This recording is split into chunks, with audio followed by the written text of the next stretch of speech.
Hi, I'm Tasha Schröner, and I'm today here with my sister Bianca Schröner, who is at the tail end of her exam period.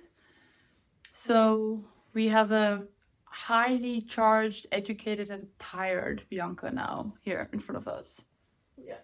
So, what was your exam about? My exams were for engineering, and I focused on advanced data analysis for one exam. The other exam was on the psychology of light and time, so event-based interaction between human and technology is the end goal. I thought it was about sleep. Sleep is a major part of that, Okay, so what you hear, I'm the art historian, and but Bianca also had a background in liberal arts at the University College of yeah. Roosevelt, yeah. Roosevelt. Yeah. So welcome everyone to the Schröner Salon, where I, Tasha Schröner, an art historian and eldest sister, attempt to explain art and philosophy to my younger adult sister. I'm Tasha. I'm Bianca, and I'm number 4. We're 6 girls. Today, I'm dragging Bianca into like 3 pages of the book we're discussing, Anton van den Bram, Thinking About Art. It's a really dry book, and the reason why I wanted to mention napping is these 3 pages took me several months to understand that we're going to discuss now, and I would really appreciate your input into this. It's about the distinction between art theory and art philosophy. I'm not quite sure to what extent I can help you understand this text. I do have a background in philosophy and art theory, but let's just dive in and see. Yeah, because I'm not the smartest sister by a mile. No, all of us are very smart. You sound like you're not smart. We're all super intelligent, and this is not coming from an ego perspective. It's, well, below it, but we're just all smart. Bianca, did you know that the three several months to understand? And I'm very excited to hear your insight as someone who did a very wide bachelor in humanities at the Roosevelt College and also now in your neuroengineering Yeah, you can call it neuroengineering. masters. Yeah. So, what's your initial reaction to the term art sciences? Well, the science major in me wants to define it because art sciences inherently doesn't have a meaning to me in the sense that I have no idea what the parameters is in which we're discussing it. I can only assume that some form of science, which is usually a precision tool, and some form of art, which is very process related, is involved.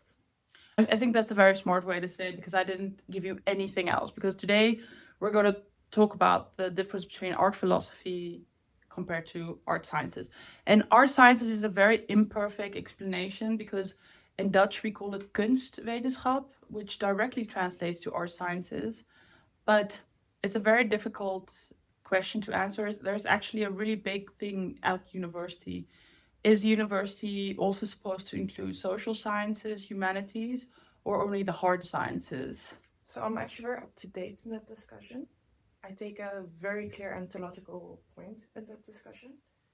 I think people that focuses on the hard sciences as being the only like golden measure of science, they grew up in this with an innate sensitivity to the tradition of science where it started, which like their parameters of their world and the parameters of the hard sciences, they never had to think about anything else. They can harden their identity by following this, in my opinion. The people who have other sensitivities but grew up with the dominant idea of science bring all these other context factors in that the people whose world ends at the very specific gold standard of science can't bring in. Hard science is an old imagined thing that doesn't even exist. If you go, which is called like the best hard science, physics. Mm-hmm. Physics has evolved on its own as this because it has the privilege, because it's the best hard science. It evolved on its own to things like quantum physics, and the idea of hard sciences that most people have, it doesn't exist. It's just made up because that's where their ontological world ends, and they have. Can I stop you? What does ontological mean? Ontological is a philosophical term where you take a clear philosophical position in the subject in which you will approach it. So if you ontologically think there's no such, like, for example, in psychology, you don't believe in environment cues, you only believe that psychological traits of a human is stable, so you'll never look at environmental cues because you, from the get-go, they're not part of your worldview. If you believe in relationships between environment and people, from the get-go, you'll be more context sensitive when measuring these traits of a person in the context. And that's where ontological comes from. I think the whole podcast is about exploring different philosophical lenses. Yeah. And the philosophy is part of the hard sciences and soft sciences, because it's a question also about why are we asking this question? What is the actual question behind this? But I really appreciate you mentioning that the hard sciences is an outdated idea of looking at science and the soft science, but it is still part of the tradition of how we engage with academic work. And so the whole point of this first season of this is just looking at the most basic terms, because I think a lot of our discussions we miss each other because sometimes we look at it from a different lens. Yeah. And it's not just in art discussions, it happens all the time in academia and non-academia. And you have to, like I learned in anthropology, you have to state your biases, but they don't expect that from the hard sciences, that you have to. It's being introduced that you have to, it's called positionality. Yeah. You know, it is being introduced in the hard sciences, although I must say it's a 20-minute lecture and a paper that nobody reads of like an entire 2 years master's. And most people performatively write the first sentence. Yeah, but I feel like it always feels performative, but the point of it is not everyone knows this about you. At the International School of The Hague, when we also had to write these types of things, it was like, we called it like the bullshit. But we hadn't learned then that not everyone comes from the same socioeconomic or philosophical or world, because we were just assumed, like we had no Sontag. We're like, the way I think is the way all people think. Yeah. So it feels like bullshit and performative because it's very logical to you, but it's not logical to maybe like in 3 years' time at a conference, nobody knows you. Yeah, I totally agree, because I do experience this performative situations. Not everybody's performing, because I have like my toes in so many different departments, and the departments are relatively close. I'm the one voyaging between them and trying to find some common thread to anchor myself in. So if I visit these departments, I see how it's structured and how it closes off its parameters. So obviously it's not for everyone, but as an interdisciplinary person, it's more black and white. I also, as an interdisciplinary person, it is crazy to me how, sorry guys, it is crazy to me how, even though there can be rooms next to each other, or even like English literature next to Russian literature, or that they do really create an in and out moment. Yeah. And because I would also be at anthropology, like, no, you're an art historian. And then an art history department, they're like, no, but you're an anthropologist. You just don't get it. No, actually, you don't have to start something new in anthropology. We actually have so much literature of it in This happens all the time. Somebody thinks they invented something new, but it was in the other department already consolidated in like the core knowledge. Yeah. So that's a difficulty of being intersectional. And I think that's also why we have this philosophy podcast, because even if we look at all the different philosophers that we're looking at, you can really apply them to your watching TV, consuming advertisements, consuming media, consuming propaganda. Yeah, that was difficult. Yeah, but I always say art history is just really, really good at teaching you how to spot propaganda. I'll get on board with that.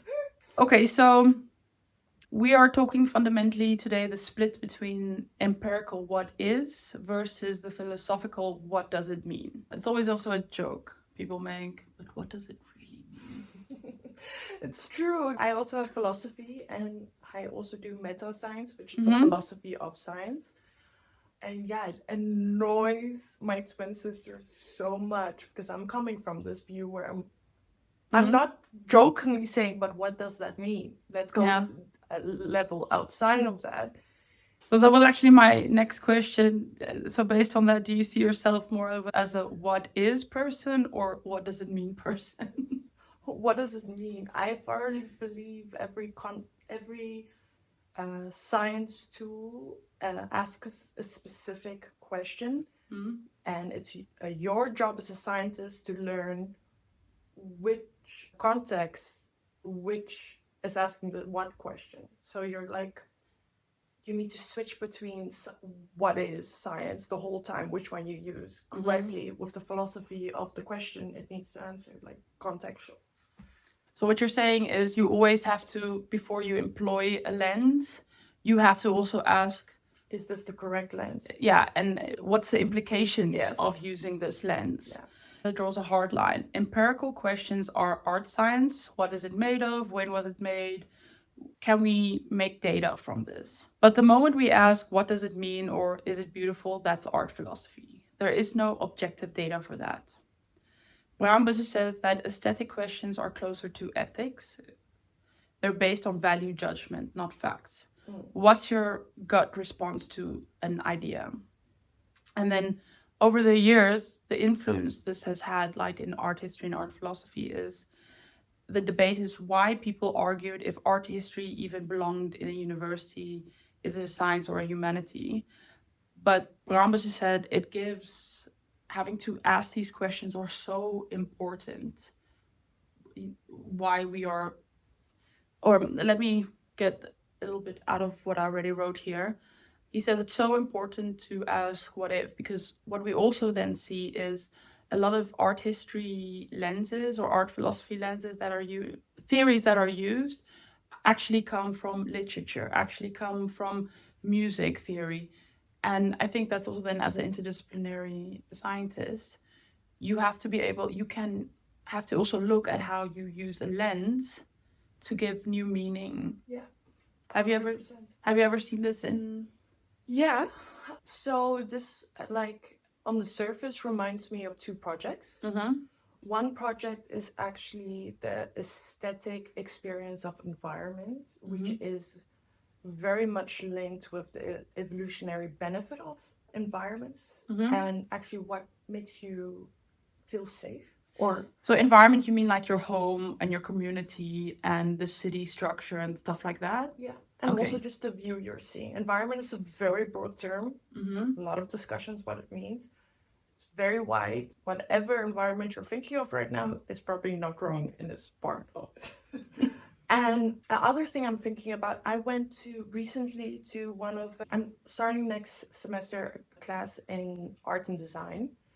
And there was a musician who was looking at if movement predicts music or the movement comes from music, or basically what's the relation between movement and music in humans.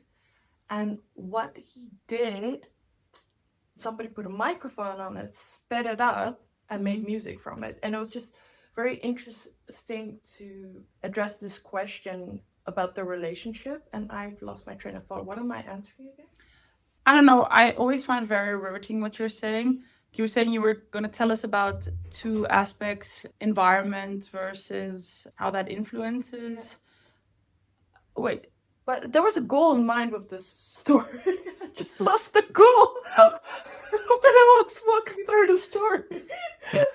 Okay, so movement, yeah, but so actually for most people, this would be the whole thing, nature versus nurture. Yeah, The and I'm influence. saying there's a relationship between it, and I look at projects that has the same ontological view, but it was something else. It was about what is it? Does art history belong, or the science question? Yeah, is it science or humanity? Well, it's definitely both. If you would, let's take nature nurture as a metaphor. Some people say it's the one, others say it's the other, and then you have people that say it's both. So I would take that analogy and put it the same. Yes, if you want to get specific questions answered, it's just the humanities.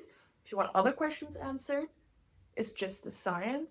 But the real insight comes from both together. And he also, that's what Brambis says, the strength of having a distinction also is it stops us pretending from subjective taste as an objective fact.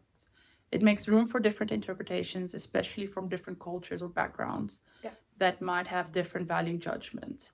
So then the way we use the lens, what does that strengthen and what does that weaken? Yeah. Because we also have a lens that is maybe pro-colonial. Yeah.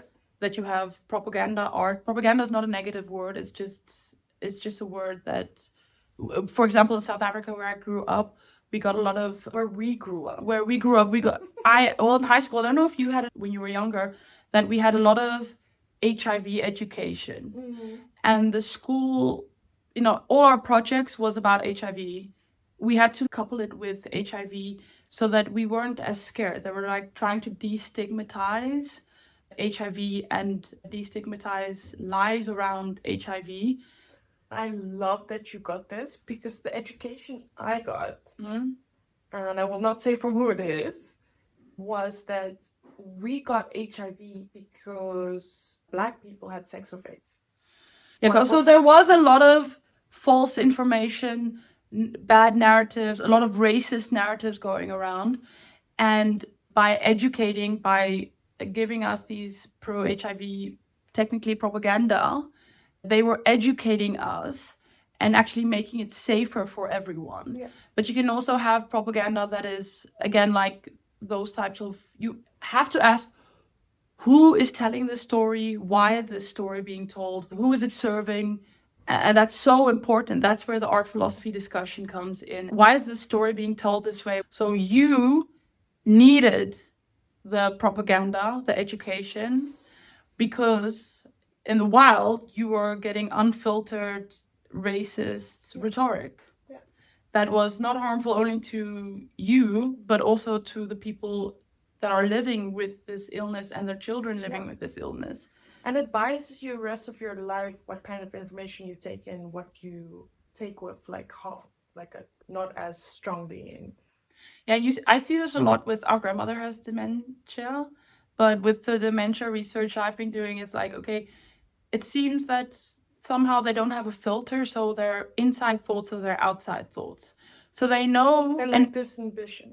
Yeah, so they know. Or inhibition, sorry. Yeah, in a polite company, they wouldn't talk like that. But if their environment was very racist or very sexist, and they never filtered that, never looked at the information they were given, even though they might never have been racist in their life, if their environment was very racist and they never distanced themselves, they never took that information they just got and reassembled it. Because that's what I'm doing my whole adulthood, is like, is this information, is this way of living, is it something I take forward, or is it something that I need to leave behind? Because then you also see with these dementia patients, like, they now say the outside things, like, that wasn't okay in polite company, but because they don't have that inhibition to keep them from saying things that we were like, oh my God. But so, to get back to it, we always have to ask the philosophical question, because it doesn't matter even if it's true or not. The thing about the apes, it doesn't, that's because, but what purpose is it serving? And asking that question, that is so important for your wider education and even feeling safe as a kid in a world. So what you were just saying about stepping back and looking at the philosophy of the information, I'm taking a side loop from art. For example, my bachelor was in neuroscience. I have a chronic illness, functional neurological disorder. And I know that the current philosophy paradigm that neuroscience is in is Descartes' mind and body is split, which has helped the field grow enormously. But you need to assess what kind of questions does this paradigm allow to answer. So when I came to the outskirts of where this paradigm can take me, it gave me a lot of insight. I couldn't finish my project on functional neurological disorder with that paradigm, even though the paradigm gave me so much tools that completes the picture, it was like holding me back. I eventually, because it doesn't fit in the right compartment, and it doesn't fit in the system. And I had to go to a new paradigm that said mind and body is connected. And I had to learn what kind of questions were answered there and the tools from there connected to the other philosophy paradigm that I had. And then I could answer the questions with the specific illness. Okay, Bianca can remember the rest of the story that we started with. Yeah, there's this idea in neuroscience that before like cognition happens, so rationality and conscious experience of your mind, you have precognition. Yeah. And precognition is mostly due to affective state, so that's like emotional is not the right word, but like emotional state. And your body scans the environment, it filters everything through this emotional state, and then what stays is what you use to cognitively, if I'm going to use it or not, because without that there would be too many information coming in. And this idea was formalized in neuroscience by Antonio something, but it was already known in like, yeah, precognition is very Kant. Yes, a priori knowledge. Exactly. Yeah. It's been known. It's also been quite used in aesthetic environment build situations. That this is where that evolutionary thing came with. When you look at the environment, your first thing you need to do is, this environment safe for me? So you look for specific cues. Can I run over this ground without spraining my ankle if I need to? If there's a cave to sleep, if there's water source nearby, if the woods are approximately symmetric so you don't have to take up too much information, stuff like that. And that happens before cognitions happens. So this whole idea of these hard sciences that ask the precision questions should never be like linked away from the exploratory phase that is mostly due to affective filtering. Yeah. And exploratory phase is part of science. It's just we don't do it as much because we have so much knowledge at the moment that we can zoom in and do precision science. But it's just, it should be part of the scientific process. They're not mutually exclusive. That's what I want to say. Thanks, Bianca. I'm gonna need a moment to process this, so we'll all listen to it together, but I'm gonna bring us then back to we're gonna bring it back to an art example. Let's think about a controversial modern art piece. People can think about the banana, people can think about the beautiful sculpture, and I'm prepositioning it with beautiful sculpture in Rotterdam, but it is the girl in her jogging pants. Which one are you thinking of? The one in front of the UNICEF building that is like the process of UNICEF, and it's like, it's very dynamic and it looks like a shipwreck, and they call it the foulness belt or something like that. So the garbage belt. Yeah. I'm not saying it correctly, but I was thinking of that one. I love that one. But Rotterdam has a lot of controversial art pieces from the 1600s up until now. But then the science question is, what's the material? What did it cost? And the philosophy question, is it profound or is it pretentious or is it garbage? Where would you usually focus your energy in a debate like this? Philosophy, 100%. Because as an art historian, I'm trained to be able to be like, oh, this was made in 1986 and it is bronze. Like a connoisseur, it's just, I have to know, oh, this is glass from Germany made in the period when women weren't allowed to blow glass. Yeah, I have such a bias for philosophy in this. Like my mind, I will maybe eventually come to that or ask somebody about it, but my first gut instinct is to jump and understand. A lot of people think I'm a really bad art historian because I'm not a connoisseur. People are like, do you know this and this and this? And I'm like, no, I only like 5 people. And that's the 5 people I'm gonna show interest in.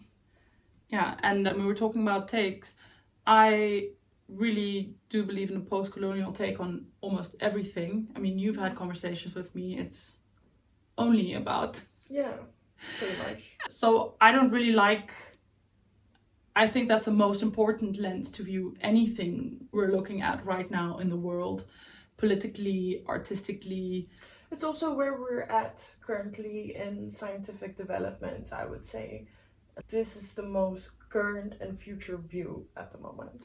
Yeah, but it doesn't feel that way because post-colonial theory has been here since the 1970s. And Well, I do understand that. Oh, that sounded so Dutch. I understand your experience, but people that are front runners are not in the majority.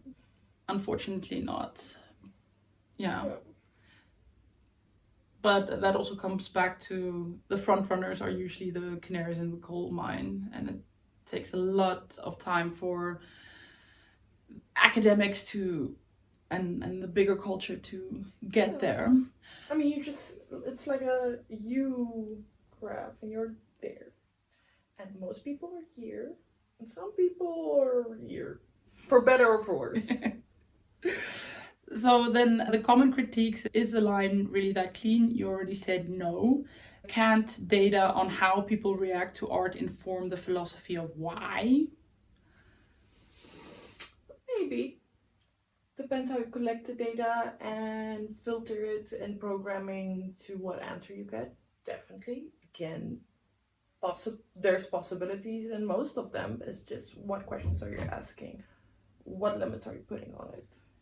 And do you think that because we call it in Dutch as science and in English philosophy, because Kunstwetenschap, art science, translates to art philosophy in English, do you think that that language also affects how people do research, or? 100%. 100%. And also what context it, because if it's in a university which has other departments that are very sciencey, the information that you get from what is good science and what is like marginalized science is going to change how you do science.